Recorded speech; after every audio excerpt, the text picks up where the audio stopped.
Thank you, Mr. Chairman. Thank you, Madam Secretary, for being here. President Trump, ably assisted by Mr. Stephen Miller, quickly in the President's second administration developed policies to secure our southern border, policies that you and the Department of Homeland Security implemented. And I congratulate all of you on your success. Properly vetting people at the southern border is not racist, is it? No. Could you answer for the record? No, it is not racist. Properly vetting people at the southern border is prudent, isn't it? Yes, sir, it is. And to do that, we need the Border Patrol, do we not? Yes, we do. And we also need ICE, do we not? Yes, we do. Okay. I just wanted to get my congratulations on the record. I believe you have a policy, Madam Secretary, that you have to approve all contracts at your department over $100 million.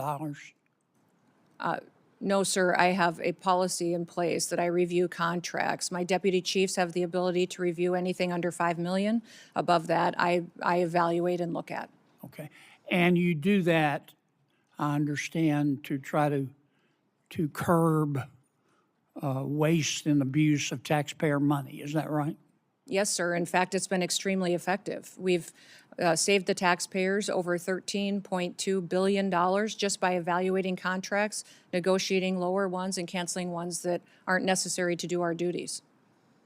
How do you square that concern for waste, which I share, with the fact that you have spent $220 million running television advertisements that feature you prominently?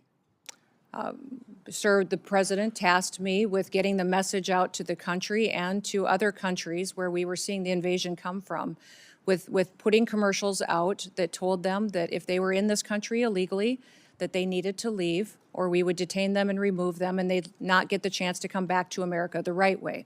That has been extremely effective. Ask you to run these advertisements, is that right? We had that conversation, yes, before I was put in this position and sworn in and confirmed, and since then as well. Okay.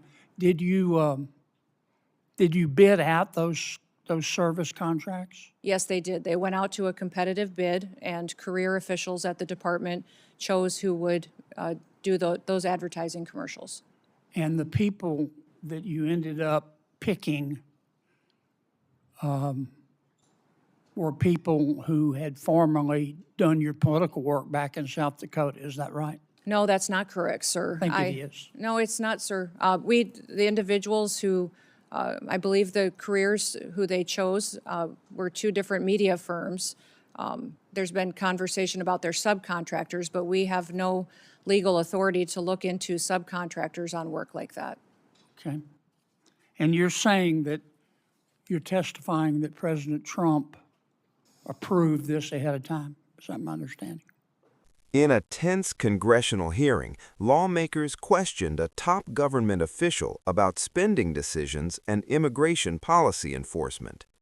The discussion began with agreement on the importance of border security, including the role of Border Patrol and ICE in maintaining control and enforcing immigration laws.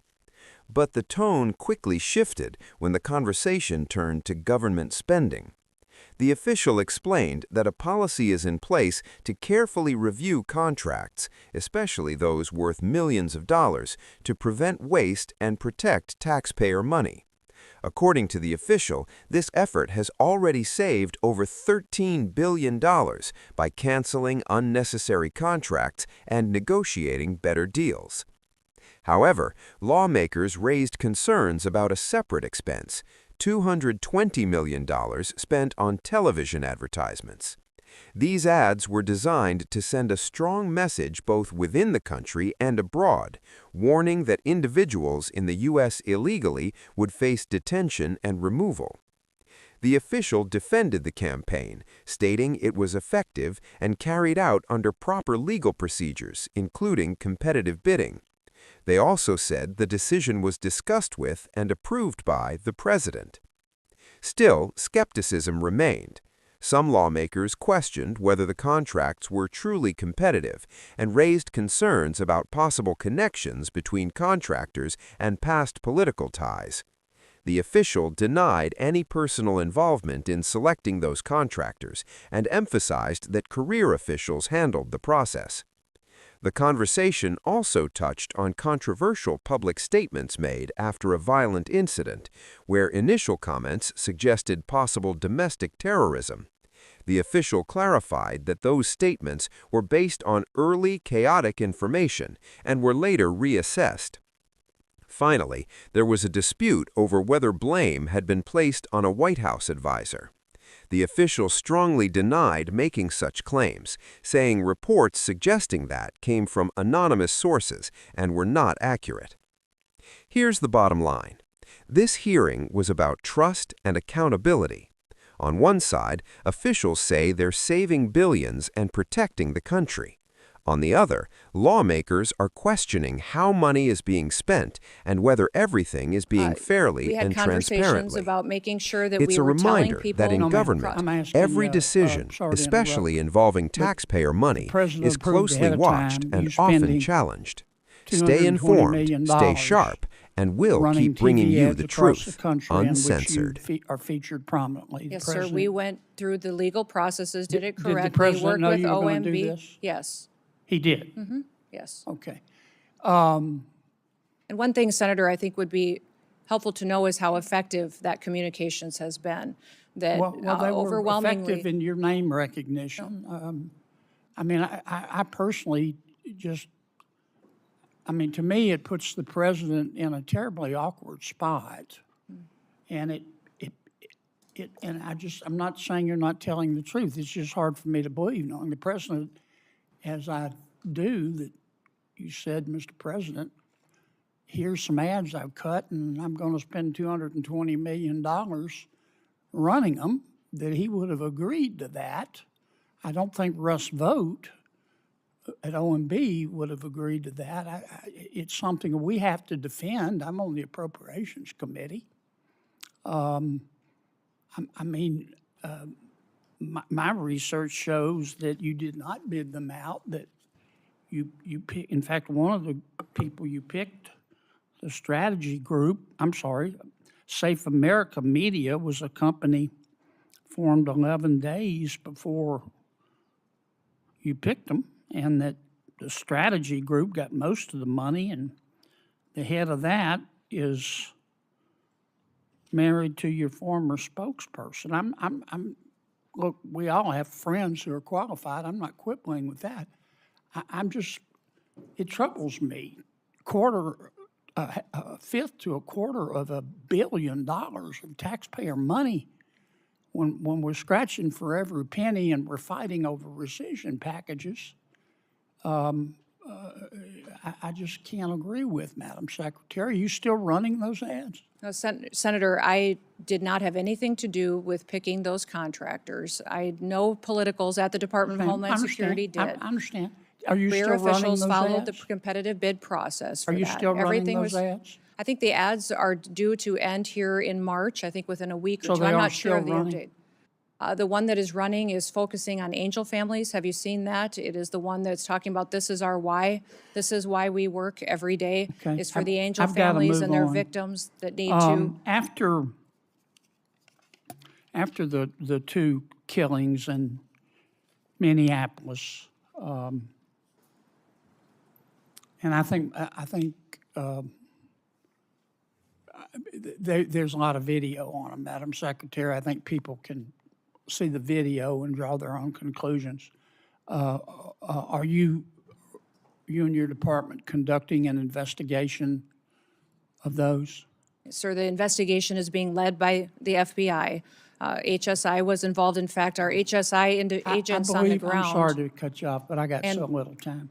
I believe at the time, you said these were acts of domestic terrorism, is that right? Sir, in answer to questions at the press conference that afternoon, it was that it appeared to be. Yeah. But you said these appeared to be acts of domestic terrorism.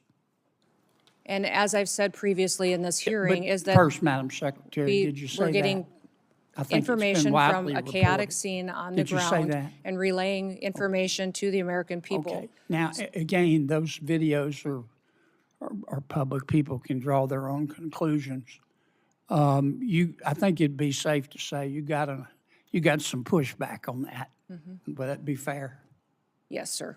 And you had some criticism. I'm not saying the criticism was accurate or inaccurate. I think you did. What got my attention was that you blamed those statements on Mr. Stephen Miller at the White House. Did you not? No, sir, I did not. And in fact, where you're seeing that is in a news article of anonymous sources. And anonymous sources say a lot of things, but I've never said that at all. Well, here's what you said on the record.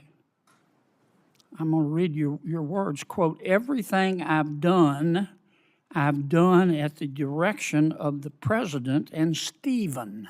Sir, where did you see me say that at? You read that in It a was news reported article with no sources You said it affiliated on the to it. record on January 27th of 2026. Did I Sir, read your words accurate? I enjoy working with the president and with Stephen Miller, and that day we were working to get as much information to the American people as possible. That is what we'll continue to do, and as that happens, we'll go Do you forward. think And, it was fair to blame Mr. Miller? sir, for I your did not do words? that. You're reading from a newspaper article Yes, with ma'am. anonymous sources. Are you denying that you said that? Sir, I'm not going to speak to that situation that is relayed on anonymous sources that no This one wasn't has heard me anonymous. say that. It was you. No. Who I mean, you reported said that it. to that newspaper? They're quoting you on the record, saying it's Stephen's fault. Thank you, Mr. Chairman.